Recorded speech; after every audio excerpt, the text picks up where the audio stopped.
The morning at Blue Harbor always began with the same three sounds. The rhythmic, low-bellied groan of the Atlantic Ocean against the pier, the frantic cry of a few early-rising seagulls, and the sharp, cheerful ding of the bell above the door of the Blue Harbor diner. Rosie loved that bell. To anyone else it was just a cheap piece of brass, but to her, it was the sound of the world waking up. She stood behind the long formica counter, her hands busy with a damp white cloth, buffing the surface until it gleamed like a pearl. The diner was bathed in that soft, buttery light that only exists at 6 in the morning, a light that made the steam rising from the industrial coffee pots look like swirling gold dust. Rosie was 34, and she had spent nearly a decade in this diner. She wasn't just a waitress, she was the unofficial keeper of the town's morning mood. She wore her chestnut hair pulled back in a practical but messy bun, usually with a stray pencil tucked behind her ear, and her apron was always stained with a smudge of flour or a drop of blueberry syrup by 10 a.m. But it was her face that people came for. The way her eyes crinkled at the corners when she laughed, which she did often, and the way she seemed to genuinely listen when someone spoke, as if their choice between rye or sourdough was the most important thing she would hear all day. "Morning, Rosie," a gravelly voice called out. Rosie didn't even have to look up.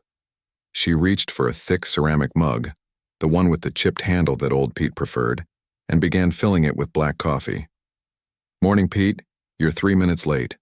I was about to send out a search party to the docks," she teased, sliding the mug across the counter just as the weathered fisherman took his usual stool. Pete chuckled, a sound like dry leaves skittering across pavement. "Currents were strong last night. Had to double-tie the salty dog. You got any of those cinnamon rolls left from yesterday, or did you eat 'em all yourself?" "For you, Pete. I've got one tucked in the back that I fought Martha for," Rosie whispered conspiratorially, leaning over the counter. Martha, the diner's owner, shouted from the kitchen, her voice muffled by the sizzle of bacon on the flat top. "I heard that, Rosie. I don't fight for rolls. I just decide who's worthy of them." Rosie winked at Pete. "See? I'm a warrior for your breakfast." This was the rhythm of her life, and she adored it. The Blue Harbor diner was a sanctuary of sorts, a place where the salt air stayed outside and the warmth of community stayed in. Rosie knew everyone's secrets, not because she was a gossip, but because she was a harbor. People drifted in, unloaded their heavy hearts over a plate of eggs, and left feeling a little lighter. But today, the rhythm changed. The bell rang again at 6:45. It wasn't the usual frantic jingle of a regular in a rush. It was a slow, deliberate sound. Rosie was busy clearing a plate of crumbs when she felt the shift in the room. The air seemed to settle, cooling just a fraction. She looked toward the door and saw him. He was a man who looked like he had been sketched in charcoal against a world of watercolors. He wore a well-tailored navy coat that spoke of a life far more structured than the coastal casualness of Blue Harbor. He was tall, with shoulders that were straight but felt heavy, and hair that was starting to turn silver at the temples, a distinguished salt and pepper that suited his sharp, thoughtful features. But it was his eyes that caught Rosie. They weren't cold, but they were tired. Not the kind of tired that comes from a lack of sleep, but the kind that comes from a long season of silence. He looked like a man who had forgotten how to be part of a room. He stood by the "Please wait to be seated" sign, looking at it with a strange sort of hesitation, as if he weren't sure he was allowed to exist in a place so bright. Rosie didn't wait. She grabbed a menu, tucked a stray strand of hair behind her ear, and walked toward him with her trademark stride, a mix of a bounce and a purpose. "Good morning," she said, her voice a warm melody that seemed to startle him slightly. "You look like a man who needs the best booth in the house, the one where the sun hits the table just right. Follow me." The man blinked, his gaze focusing on her. For a second, he seemed mesmerized by her smile, as if it were a language he hadn't heard in a long time. Thank you," he said. His voice was deep, resonant, and incredibly calm. She led him to the far corner, a booth with a view of the lighthouse and the shifting tide. As he sat down, he moved with a quiet dignity, laying his leather briefcase on the bench beside him. "I'm Rosie," she said, placing the menu down. "And before you even look at that, I should tell you, The coffee is strong enough to wake the dead, and the blueberry pancakes are the reason most people around here bother getting out of bed at all." The man looked up at her, a very small, very tentative smile touching his lips. It was a ghost of a smile, but it was there. "I think I'll start with just the coffee, Rosie. Black. And perhaps a quiet corner to think. Coffee is easy. Thinking is harder, but I'll see what I can do about the quiet," she replied. As she walked away to fetch his mug, she felt a strange tug in her chest. She had seen thousands of strangers pass through these doors, but this man felt different. He carried a stillness with him that was almost magnetic. He wasn't just a tourist. He was someone who had arrived here to find something, or perhaps to hide something. She went to the back, where a small vase of wildflowers sat on the windowsill. She had picked them that morning from the edge of the dunes. Among them was a single vibrant sprig of wild jasmine, its white petals small but incredibly fragrant. She poured a fresh mug of coffee, the steam curling into the air. Then, on a whim, the kind of small, intuitive gesture that defined her, she plucked the sprig of jasmine from the vase. She walked back to the booth. The man was staring out at the ocean, his expression distant and etched with a profound, quiet melancholy. He looked lonely in a way that made Rosie want to pull up a chair and stay until the sun went down. She set the coffee down first. Then she gently laid the sprig of jasmine on the white paper napkin beside his spoon. The man looked down. He stared at the flower for a long time. The white petals stood out against the dark wood of the table and the industrial white of the napkin. "It looked like it needed a home," Rosie said softly, leaning against the edge of the booth. "And you looked like you could use a bit of the outside brought in. It's wild jasmine. It grows right against the salt spray. Tough little thing, but it smells like heaven." The man reached out, his long, artistic fingers hovering over the flower. He didn't touch it at first, as if he were afraid he might bruise it. When he finally did, he picked it up and held it to his nose.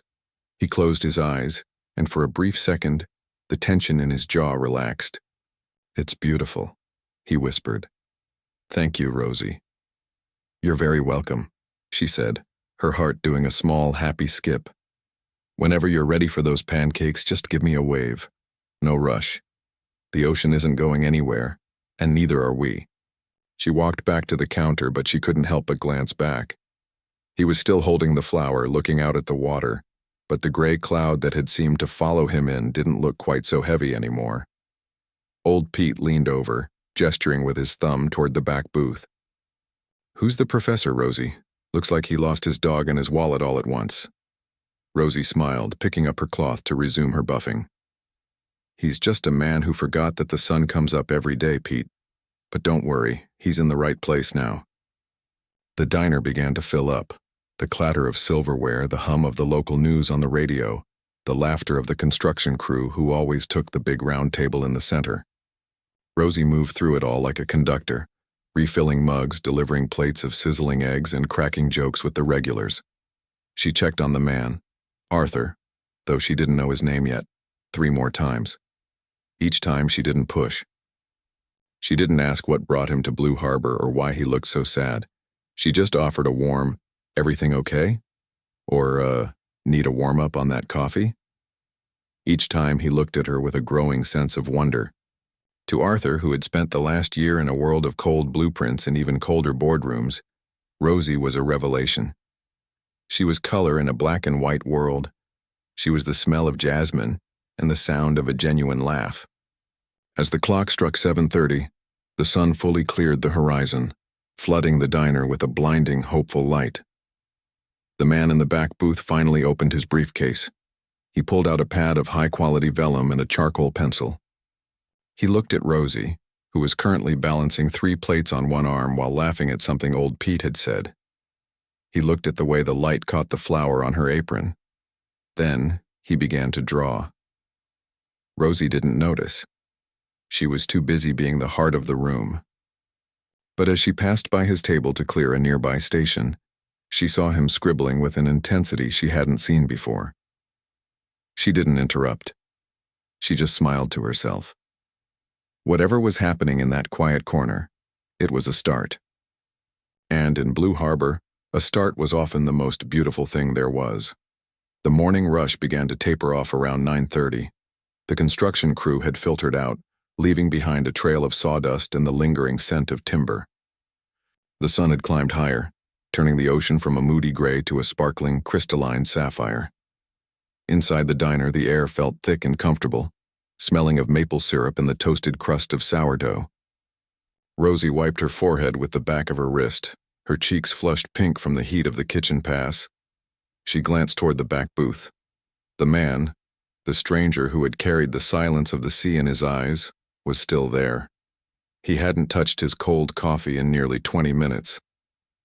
Instead, he was hunched over his sketchbook, his pencil moving in short, decisive strokes. On a whim, Rosie grabbed a fresh pot of coffee and made her way toward him. She moved with her usual grace, dodging a stray chair and nodding to Mrs. Higgins, who was doing the crossword at the counter. "It's a rule of the house," Rosie said softly as she reached the booth. "A cold cup is a lonely cup. Can I top you off?" The man looked up, and for a second he seemed to have to travel a long distance to return to the present. He blinked, his gaze clearing. "Thank you, Rosie. I seem to have lost track of the time." As she poured the steaming liquid, she couldn't help her eyes wandering to the page of his sketchbook. She expected to see a portrait of the sea or perhaps a drawing of the lighthouse. Instead, she saw lines, clean, sharp, geometric lines that formed a structure. It looked like a building, but one made almost entirely of glass, draped in vines. "That's beautiful," she whispered, genuinely struck by the precision. "It looks like a palace for plants." The man looked down at his work, then back at her. "It's a conservatory, or it was meant to be. I haven't drawn anything for pleasure in a very long time." Rosie leaned her hip against the edge of the table, her curiosity getting the better of her. "You're an architect, aren't you? I can tell by the way you hold your pencil, like you're building the world one line at a time." The man gave a dry, soft chuckle. "I suppose I am, or I was. My name is Arthur." "Well, Arthur," Rosie said, her smile widening, "it's a pleasure to officially meet you, even if you are a bit of a mystery. What brings an architect to a quiet little salt-stained town like Blue Harbor?" Arthur hesitated. He looked out the window, where the jasmine sprig Rosie had given him still sat in its humble place on the napkin. "I needed somewhere where the noise was different. In the city, the noise is made of people. Here it's made of waves.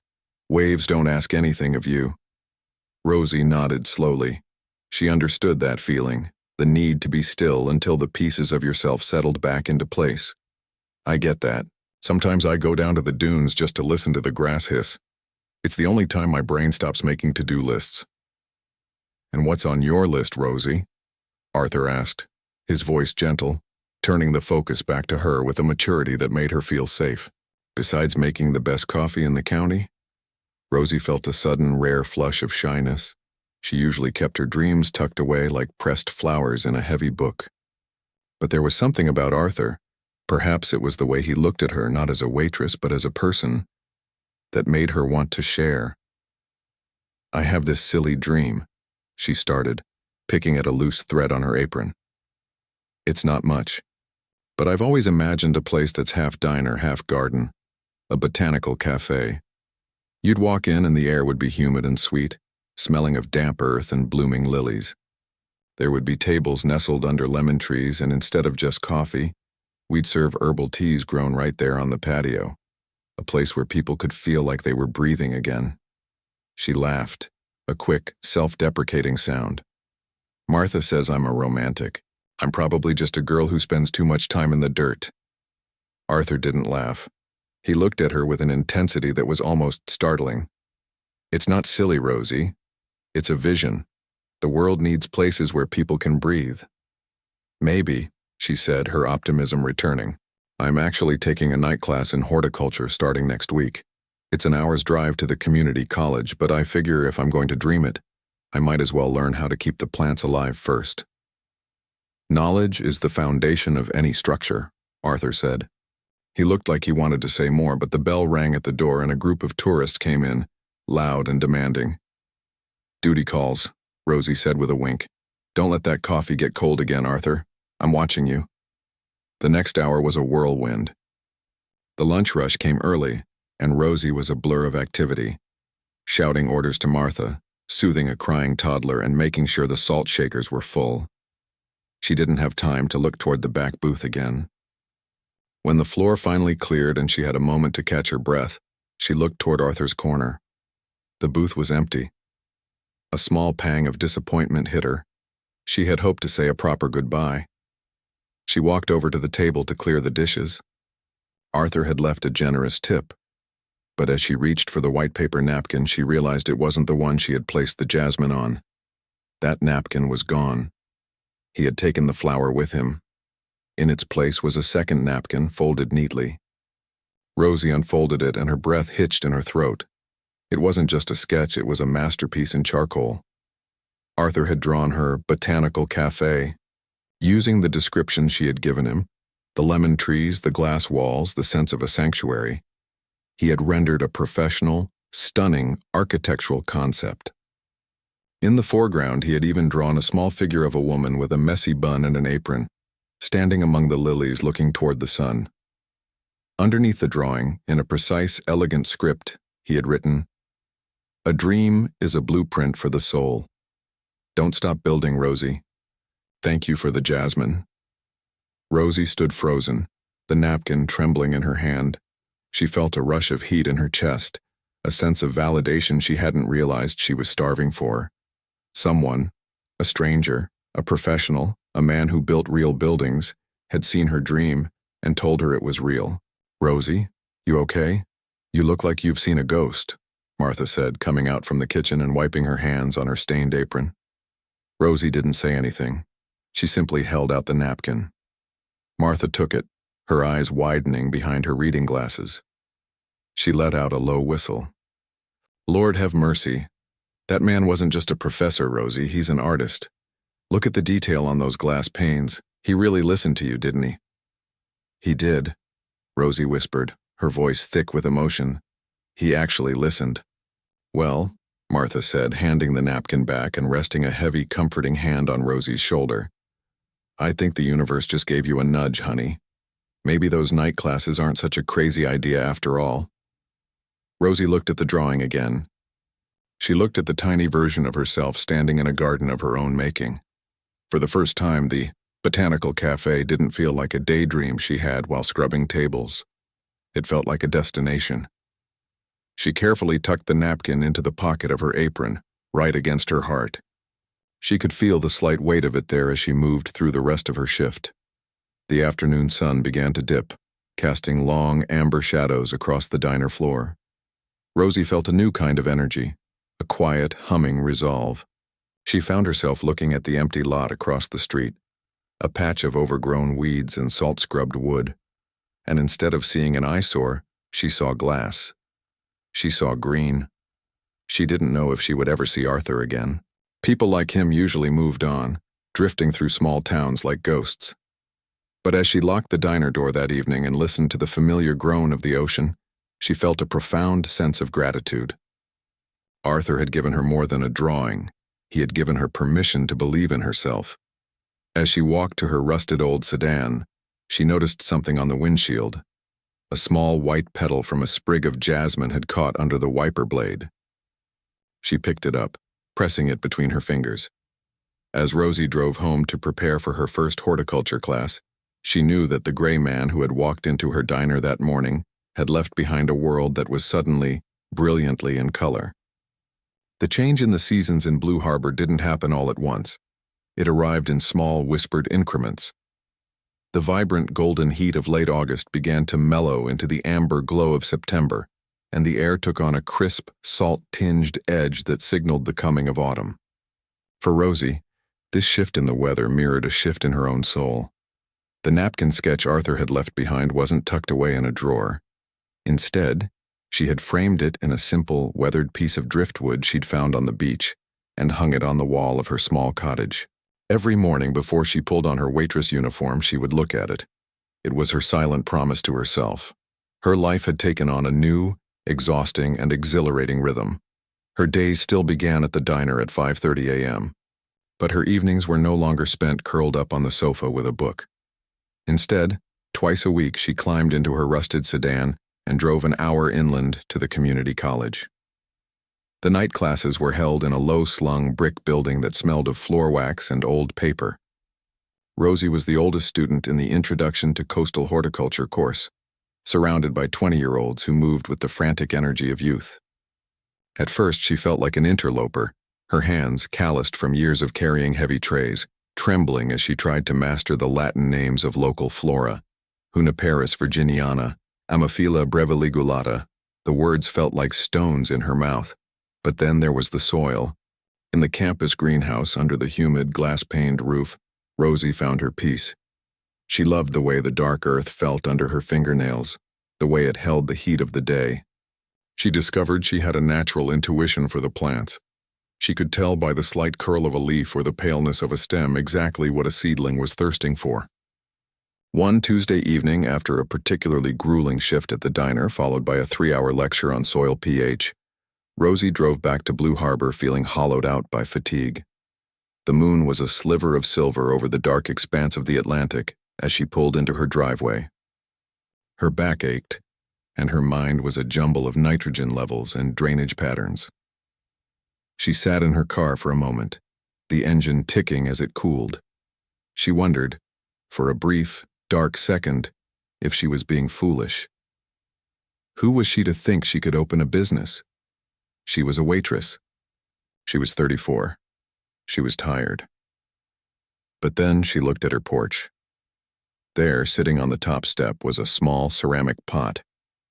Inside was a healthy, vibrant rosemary bush, its needle-like leaves shimmering with dew. Tucked into the branches was a small, cream-colored card. A hardy plant for a hardy soul. Rosemary is for remembrance and for strength. See you at 6:45. A. The exhaustion seemed to lift, replaced by a warm, steady glow in her chest. Arthur hadn't just left a sketch. He had become a landmark in her new world. The next morning, the diner felt different. The air was thick with the scent of frying ham and toasted rye, but Rosie moved through the space with a secret smile. She watched the clock, her heart doing a nervous little dance as 6:45 approached. The bell jingled.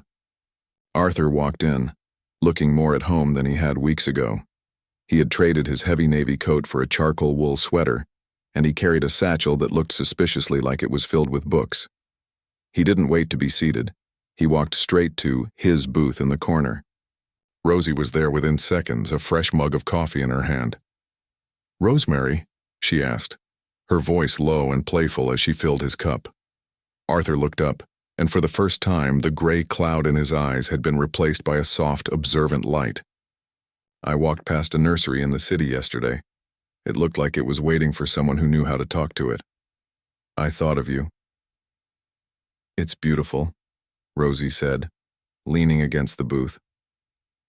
She noticed he had cleared a space on the table. He reached into his satchel and pulled out a thick leather-bound volume, the Encyclopedia of Coastal Botany.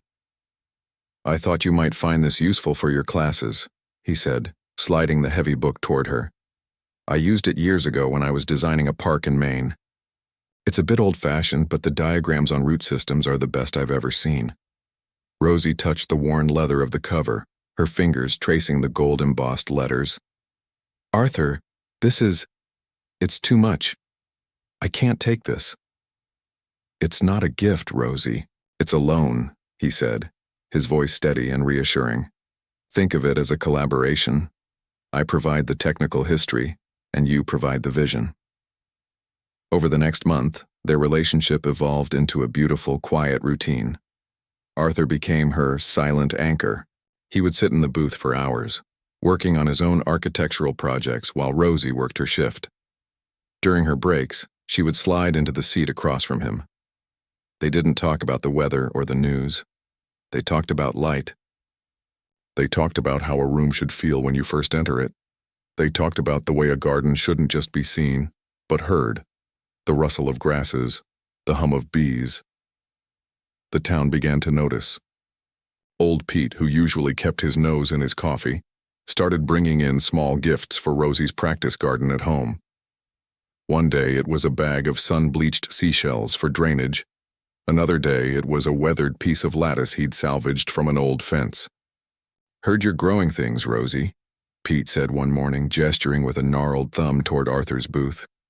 "That professor fellow looks like he's helping you build a forest in that booth." Rosie laughed, her eyes bright. "We're just planning, Pete. Just planning." "Good," Pete grunted, though there was a twinkle in his eye. "Town could use some more green. Too much salt and gray sometimes." Martha, too, was watching. She began to intentionally give Rosie longer breaks when Arthur was in the diner. She would stand at the kitchen pass, her arms crossed, watching the two of them huddled over a book or a set of drawings. "You see that, Pete?" Martha whispered one afternoon as Rosie and Arthur were deep in conversation. "She's not just serving coffee anymore. She's dreaming. And he's the one holding the map." As the weeks turned into October, the conversations shifted. They began to leave the diner behind. On Saturday afternoons, when the diner closed early, Arthur and Rosie would meet at the edge of the dunes. The beach in autumn was a place of wild, haunting beauty. The sand was cold and packed firm by the tide, and the wind whipped Rosie's hair into a frantic tangle. They would walk for miles, the only sound the rhythmic crash of the surf and the occasional cry of a plover. During one of these walks, the sun was beginning to set, painting the sky in bruised purples and burnt oranges. They stopped near the old lighthouse, the wind dying down just enough for them to hear each other.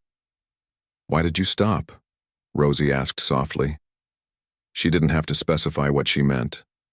They had finally reached a place of trust where the hard questions didn't feel like intrusions. "You're so talented, Arthur. That sketch you made, the way you talk about light. Why did you come here to be quiet?" Arthur was silent for a long time, staring out at the horizon where the sea met the sky. He shoved his hands deep into his pockets. "My wife, Elena, was a landscape architect," he said, his voice barely louder than the wind.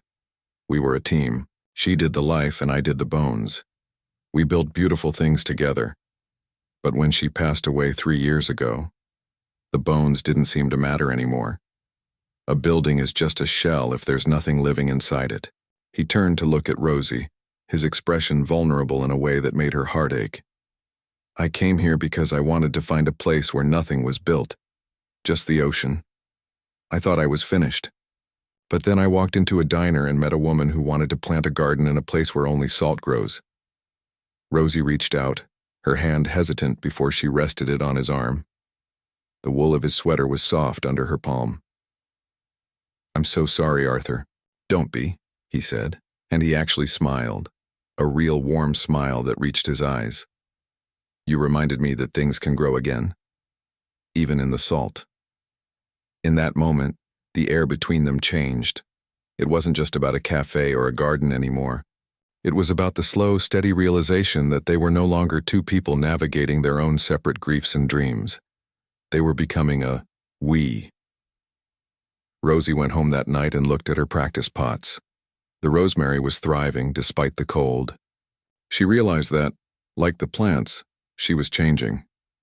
She was becoming someone who wasn't just waiting for her life to happen. She was building it, brick by brick, seed by seed. But as she drifted off to sleep, a small seed of anxiety remained. The botanical cafe was still just a drawing on a napkin and a dream in her head. She had the knowledge now and she had the support, but she didn't have a place. She didn't know that Arthur, in his quiet, methodical way, had already begun looking at the abandoned conservatory on the edge of the North Pier, the one with the shattered glass and the rusted frame, waiting for someone with enough heart to make it breathe again. November in Blue Harbor brought a certain kind of solitude that only coastal towns truly understand. The tourists were long gone, the summer rentals were boarded up with plywood, and the sky seemed to hang lower, a heavy curtain of pearl gray silk. But inside the Blue Harbor diner, the air was humming. Rosie was mid-shift, her movements a practiced dance of efficiency. She was carrying a tray of the Martha Special, thick-cut ham and eggs, when she saw Arthur enter. He didn't sit in his usual booth. He stood by the counter, his hands deep in the pockets of a heavy charcoal overcoat, waiting for her eyes to meet his. There was a quiet intensity in his gaze that made Rosie's breath hitch. It wasn't the sadness she had first seen. It was a spark, a flickering light of purpose. "Martha," Rosie called out, her voice slightly breathless. "Can I take my 20 now?" Martha looked up from the grill, wiped her brow, and saw Arthur. A knowing maternal smile softened her features. "Take 30, Rosie. Pete's here to keep me company, and the lunch rush is an hour off. Go on." Rosie shed her apron, hanging it on the hook behind the counter. She felt a strange flutter in her chest, a mix of anticipation and a nervousness she hadn't felt since she was a girl. She followed Arthur out into the biting November wind. "Where are we going?" she asked, pulling her knitted cardigan tight around her. "I want to show you something," Arthur said. His voice was steady, but there was a tremor of excitement beneath the surface. "Something that belongs to the light." They walked toward the North Pier. It was the windier side of town, where the waves crashed with more violence against the rusted iron pilings. At the very edge of the pier stood a structure that the town had ignored for decades. It was an old Victorian-style conservatory, once part of a grand estate that had long since burned down. Now it was a skeleton of green-painted iron and jagged, salt-crusted glass. Arthur stopped in front of the padlocked gate. He reached into his pocket and pulled out a heavy brass key. Rosie stared at the key, then at the ruins. "Arthur, what is this?" "This," he said, turning the key in the lock with a resonant clack, "is the bones of a dream." He pushed the doors open. They groaned on rusted hinges, a sound like a long-held sigh. As they stepped inside, the wind died down, muffled by the remaining glass panes. Despite the holes in the roof and the vines of ivy that had strangled the interior pillars, the air was surprisingly still. "I've spent the last 3 weeks tracking down the estate lawyers in the city," Arthur said, his voice echoing in the hollow space. "The land is owned by a trust that didn't know what to do with it. They were going to tear it down next spring." Rosie walked toward the center of the room. She looked up. High above, through the lattice of iron and the broken glass, she could see the gray sky. She could see where the sun would hit at noon, and how the light would filter through the glass to hit the floor. Her mind, now trained by weeks of horticulture classes, began to see not the decay, but the potential. "The soil beneath these floorboards is protected," she whispered, kneeling down and touching a patch of earth where a hardy weed had managed to bloom. "It hasn't been touched by salt spray in years. You could grow anything here. Lemon trees in the corners, climbing jasmine on the center pillars, and a kitchen in the back," Arthur added, walking up behind her, "where the original stone foundation is still solid. We could keep the industrial feel of the iron but soften it with reclaimed wood." "A long counter right there where the light hits the strongest." Rosie stood up, her heart pounding. She turned to face him. "Arthur, it's massive. The work, the cost. It's not just a drawing on a napkin anymore." Arthur reached out. It was the first time he had initiated physical contact outside of a professional context. He took her hand. His skin was warm, his grip firm and grounding. "I told you once that a building is just a shell if there's nothing living inside it," he said softly. "My wife, Elena, she always said that the best things are grown, not built. I spent 3 years thinking my life was a finished blueprint. But standing in that diner, watching you bring life to every person who sat at your counter, I realized I wanted to build one more thing. Not for the city, not for a paycheck, not for us, for this town." Rosie felt a tear prick at her eye, but she brushed it away with a laugh.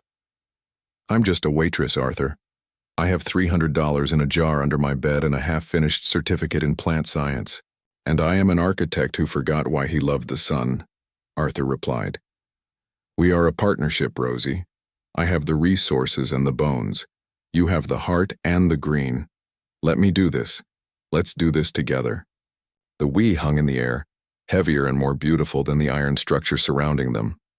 Rosie looked at their joined hands. The fear was there, yes, a cold, sharp spike of it, but it was overwhelmed by a tidal wave of belonging. For the first time in her life, she wasn't just taking care of others. Someone was building a world specifically for her. "Okay," she whispered, Okay, let's build it. The following weeks were a blur of shared vision. The quiet, slow-burn romance of the diner transitioned into a season of physical labor and intellectual communion. Arthur set up a temporary drafting table inside the conservatory, despite the cold. Rosie would arrive after her shifts, bringing thermoses of hot soup and thick blankets. They spent hours hunched over blueprints, their heads close together. Arthur taught her how to read load-bearing lines, and she taught him which plants needed wet feet and which needed the dry heat of the upper rafters. One evening, as the first snowflakes of the year began to drift through the holes in the conservatory roof, Arthur looked up from a sketch of the irrigation system. He watched Rosie as she carefully pruned a wild vine that had survived the neglect. The light of a portable lantern cast long, flickering shadows across her face, highlighting the determination in her jaw and the softness in her eyes. "You're doing it again," she said, not looking up but smiling. "Doing what?" "Looking at me like I'm a masterpiece you're trying to memorize." Arthur didn't look away. He leaned back against the rusted pillar. "I'm not trying to memorize you, Rosie. I'm trying to figure out how I lived 50 years without knowing someone like you existed." Rosie paused, her shears hovering over a branch. She turned to him, the humor fading into a deep, resonant gravity. The space between them felt charged, not with the frantic energy of youth, but with the steady, pulsing heat of two people who had found their harbor. "Arthur," she started, her voice trembling. "I know," he said, standing up and walking toward her. He stopped just inches away, the scent of cedarwood and cold air clinging to him. "I know the timing isn't perfect. I know we have 1,000 windows to fix and a business to start. But I don't want there to be any misunderstanding about why I'm here."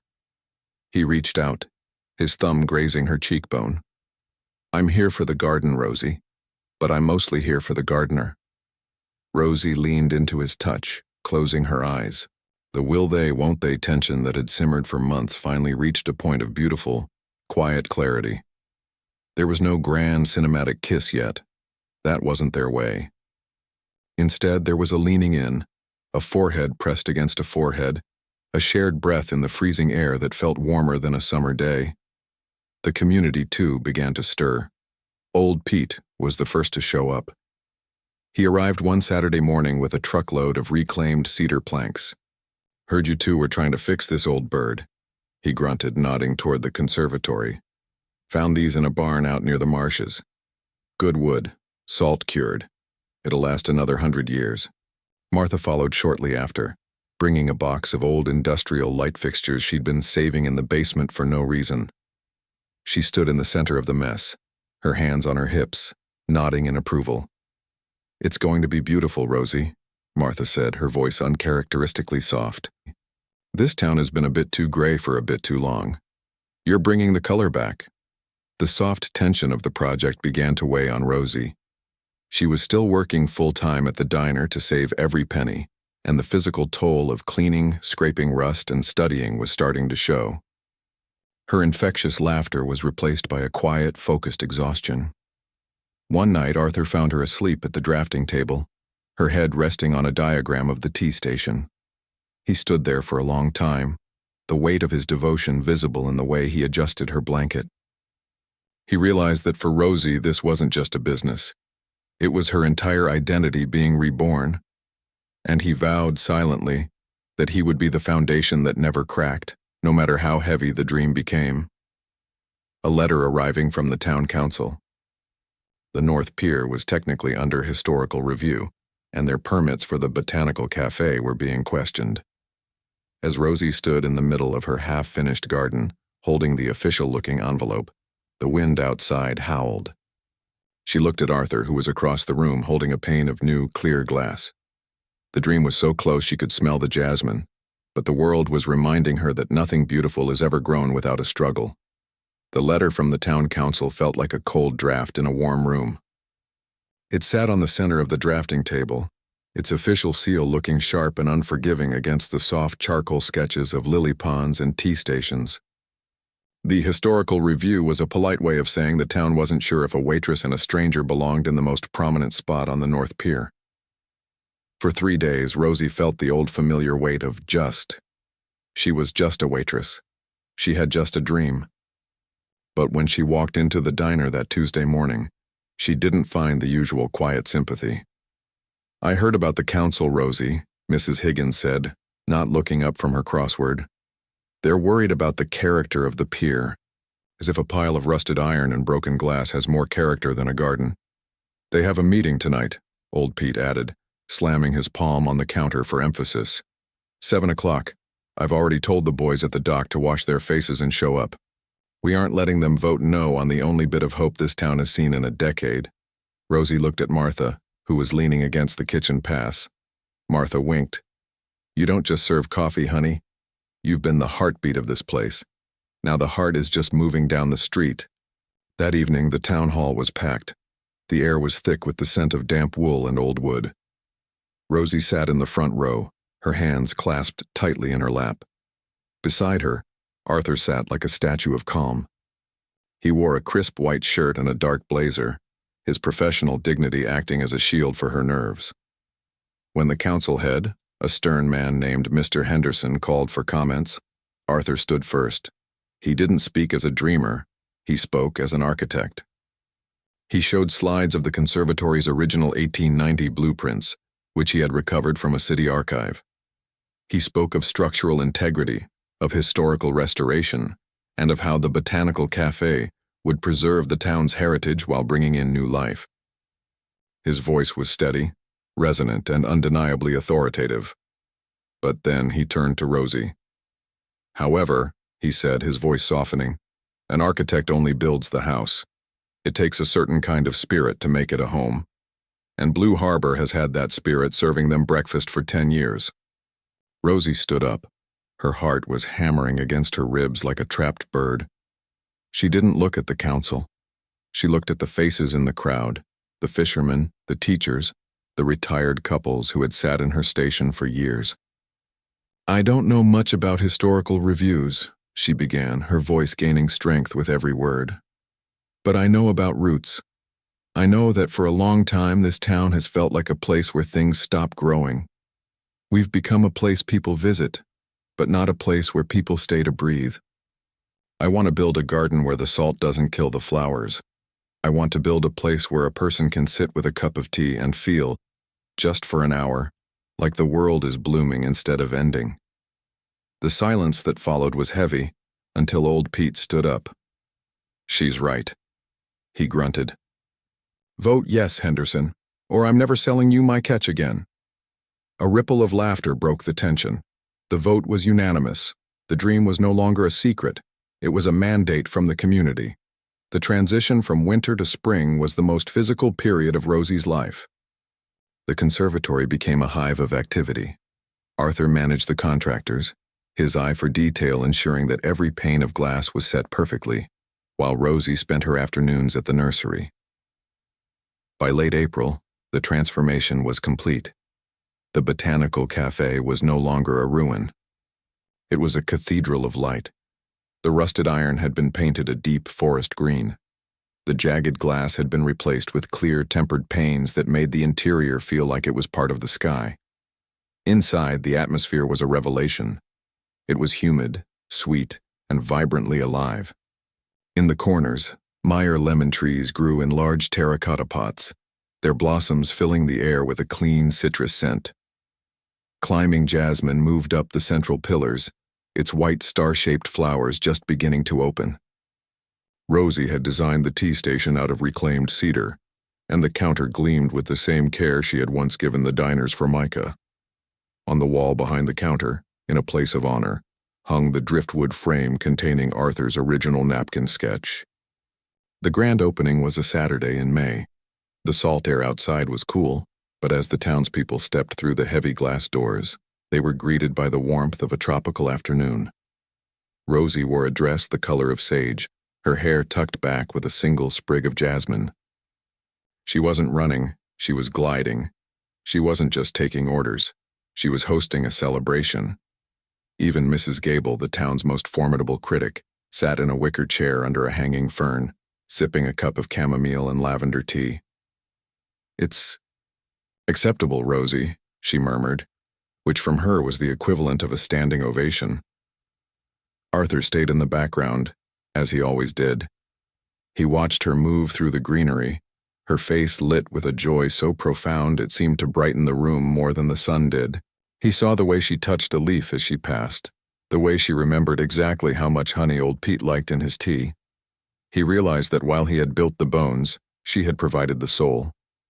As the sun began to dip, casting long, emerald-tinted shadows across the floor, the last of the customers filtered out. The bell, a small silver chime Arthur had found in an antique shop, rang softly as the door closed. "We did it," Rosie whispered, leaning against the cedar counter. The cafe was quiet now, filled only with the soft hiss of the automatic misting system and the distant murmur of the tide. "No," Arthur said, walking toward her. "You did it, Rosie. I just made sure the roof didn't fall in."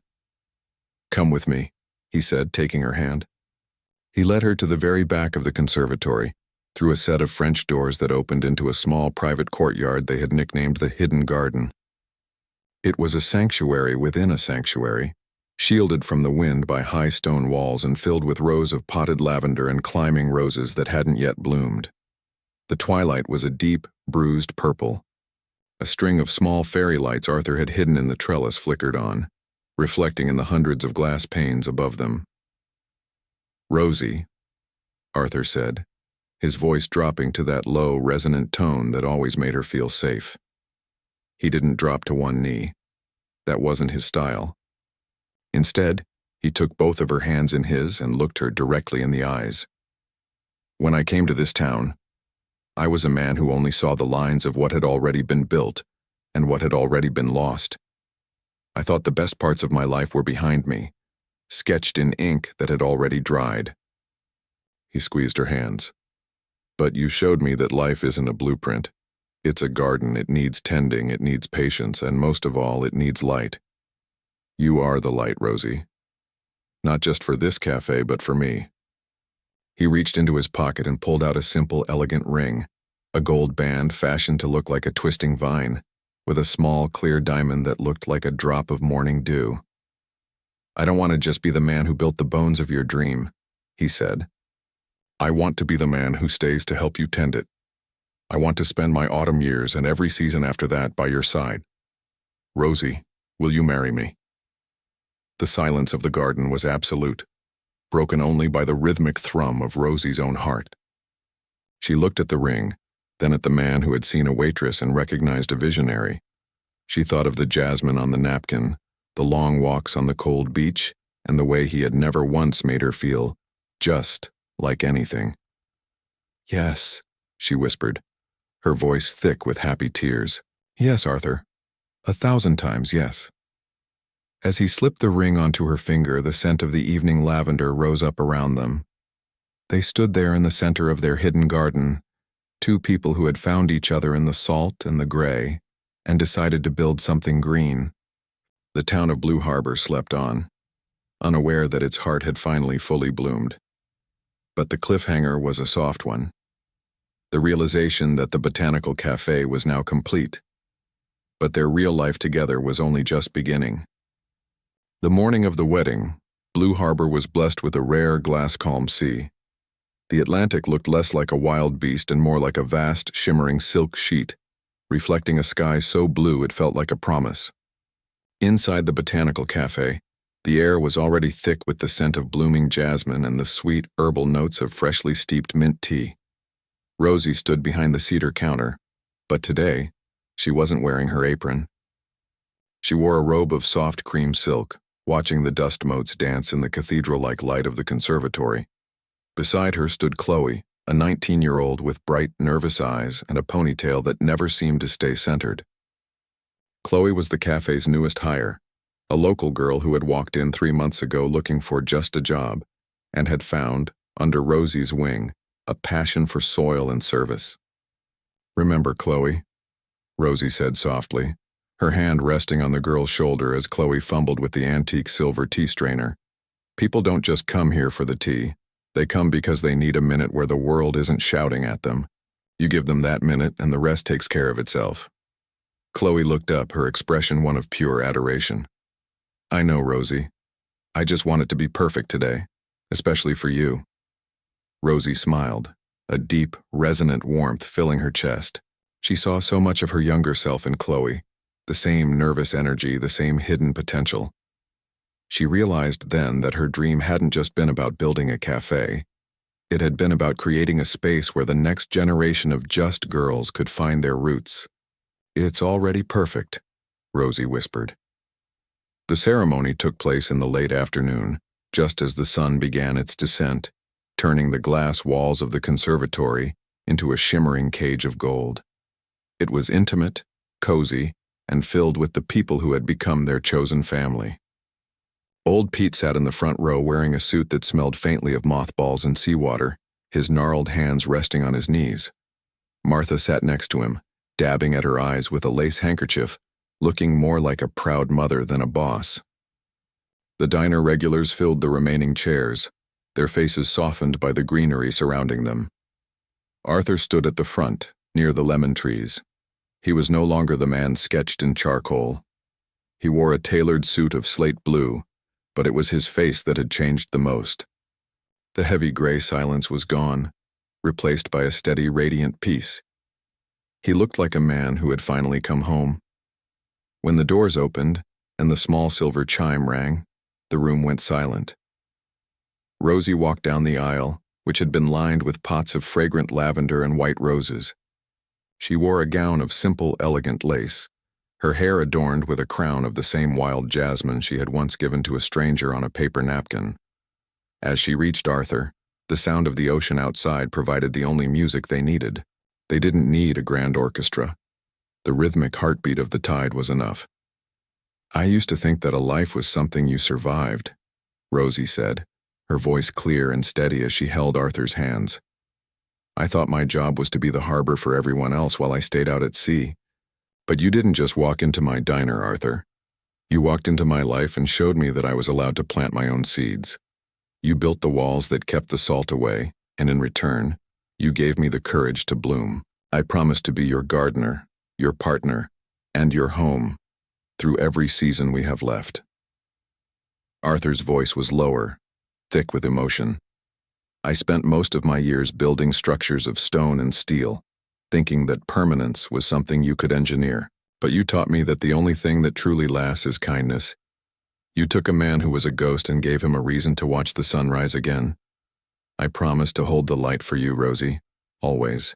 When they were pronounced husband and wife, there was no raucous cheering, just a collective, joyful sigh from the room. Old Pete let out a single, sharp whistle of approval, and Martha finally gave up on the handkerchief, letting the tears flow freely. The celebration that followed was exactly as they had imagined. There were no expensive caterers. Instead, the table was laden with Martha's homemade pies and artisanal sandwiches Chloe had helped prepare. The found family sat together under the strings of fairy lights, the scent of the sea air mixing with the humid warmth of the garden. As the moon rose over the ocean, casting a silver path across the water, Rosie and Arthur stepped out onto the small patio of the hidden garden. They could hear the laughter of their friends inside, the clink of glasses and the soft hum of the evening insects. Rosie leaned her head against Arthur's shoulder. She looked through the glass and saw the framed napkin sketch on the wall, illuminated by a single spotlight.